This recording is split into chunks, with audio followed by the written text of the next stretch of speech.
বর্তমান প্রেক্ষাপটে কিছু কিছু সন্ত্রাসী গোষ্ঠী দেশে আইন শৃঙ্খলা অবনতি করার জন্য দেশের বিভিন্ন স্থানে মাদক চোরাচালান, গুম, খুন, অপহরণ সহ নানাবিধ অনৈতিক কর্মকাণ্ডে লিপ্ত হচ্ছে।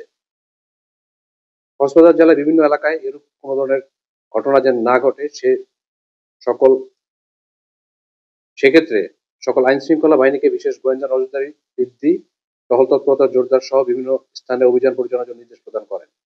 এরই ধারাবাহিকতায় উখিয়া ব্যাটালিয়ন ৬৪ বিজিবি অদ্য ১৫ জুন ২০২৫ তারিখ আনুমানিক ১৮০০ ঘটিকায় নীলা ডিওপির বিশেষ টহল দল কর্তৃক নীলা ইউনিয়নের রঙ্গিখালী গহীন পাহাড়ের মধ্যে চিরুনি অভিযান পরিচালনা করে। বিজিবি টহল দলের উপস্থিতি টের পেয়ে ডাকাত দল তাদের আস্তানা থেকে গহীন বনে পালিয়ে যায়।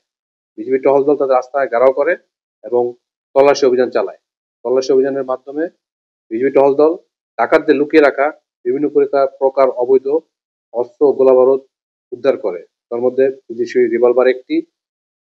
রিভলভারের গুলি ২১টি, একনলা গাদা বন্দুক, লং ব্যারেল ১টি, বন্দুকের ছড়া গুলি ৩ রাউন্ড ও খালি খোসা ৫টি, এলজি গান ১টি, পিস্তল ওয়ান শুটার ১টি, রাইফেলের গুলি ১৪টি,